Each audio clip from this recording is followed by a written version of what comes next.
बादल होगा। हेलो दोस्तों, कैसे हो? स्वागत है एक बार फिर से आप सभी का आपके अपने इस यूट्यूब चैनल ज्ञान विद्याकुल में। आज हम सीखेंगे भाग विधि से वर्गमूल निकालना। क्या? भाग विधि से वर्गमूल निकालना। अब भाग विधि से वर्गमूल निकालेंगे कैसे माय डियर? सबसे पहला प्रोसीजर है कि जो संख्या अपने पास दी है 6724, उसका पीछे की तरफ से दो दो के संख्या के जोड़े बनाने हैं। दो दो के अंक के जोड़े, संख्या के नहीं, अंक के। तो दो दो के अंक के हमने बना दिए हैं जोड़े। कितने कितने अंक के बनाए हैं? दो दो के अंक के। ठीक है, दो दो अंक के जोड़े बन गए अपने। अब आगे क्या करना है बाबू? आगे आगे आगे आगे आगे मुझे इस 67 में एक ऐसी संख्या का भाग देना है इधर से, जिससे मैं गुणा भी करूँ ना तो केवल 67 आ जाए, 67 नहीं आए तो छोटा आ जाए। अब आप देखो 67 इधर कहाँ है और किस किस के बीच में है? तो इधर तो 64 और इधर 81, मतलब इन दोनों के बीच में ही है 67। तो 9 का तो भाग दे नहीं सकता क्योंकि 81 आएगा गुणा करने पर, मैं यहाँ लिखूंगा तो मुझे 8 का ही भाग देना है। 8 का मैं भाग दूंगा, 8 को 8 से गुणा करके 64 यहाँ लिखूंगा। अगर 9 का देता तो 99 81 मैं यहाँ लिखता, तो जो कि 67 से बड़ा हो जाता। तो वो तो मुझे लिखना नहीं है, यही लिखना पड़ेगा मुझे। ठीक है ना? तो ये मैंने लिख दिया है। अब घटाऊंगा तो यहाँ कितना बचेगा अपने पास? 3 बचेगा। और इधर पूरा का पूरा जोड़ा उतरता है 24।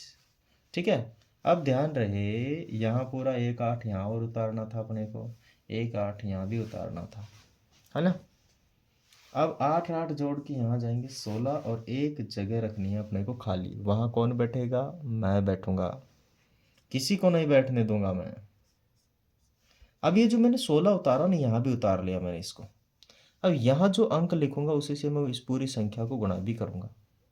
मतलब क्या लिखूं मैं? तो ये 4 कब आ रहा है? देखो, एक तो यहाँ 4 आ रहा है इकाई अंक में और एक यहाँ 4 आ रहा है। मतलब या तो यहाँ 2 उतरेगा या यहाँ 8 उतरेगा, 64। तो 8 से तो 800 हो जाएगा, बहुत बड़ा हो जाएगा। और 2 से कम 200 के करीब ही है। तो 200 और 100 लगा तो 300 के करीब है, तो मतलब इसमें पार पड़ जाएगी। 4 16 सॉरी 12 का 2 हासिल किए 1, 324 यहीं हो जा रहा है अपना। 8 उतारने की जरूरत ही नहीं पड़ी, है ना?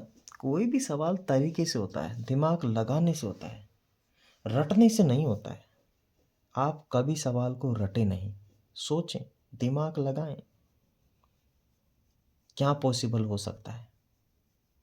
तो यहाँ इकाई अंक देख के हमने पता लगा लिया कि इधर से या तो ये 2 उतरेगा या फिर इधर से कितना उतरेगा, ये 8 उतरेगा। तो हमने 8 तो उतारा नहीं, क्योंकि अगर हम दहाई से भी गुणा करते हैं ना, इकाई दहाई सैकड़ों से गुणा करते हैं तो 800 हो जाते हैं। सैकड़ों मानी 100 से गुणा करते हैं। मैं ये तो छूट ही रहा है अभी तक, तो हमें तो 300 ही चाहिए, तो इसीलिए 2 ही उतारा हमने। 8 यहाँ भी, ये कितना उतारा था? 2 यहाँ भी उतारेंगे, 1 2 यहाँ भी उतारेंगे, जोड़ेंगे 1 2 यहाँ भी उतारेंगे।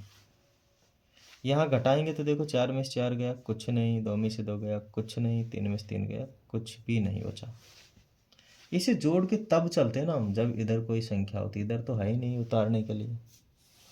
तो अपना आंसर 82 हो जाएगा भाई, बिना किसी टेंशन के। कितना आंसर हो जाएगा अपना? 82 हो जाएगा। No tension, no problem. आ गई बात समझ में? आई या नहीं आई बताओ मेरे साथियों। आ गए ना? तो वीडियो को भाई साहब लाइक कर दो, शेयर कर दो और सब्सक्राइब कर दो। धन्यवाद। जय हिंद, वंदे मातरम।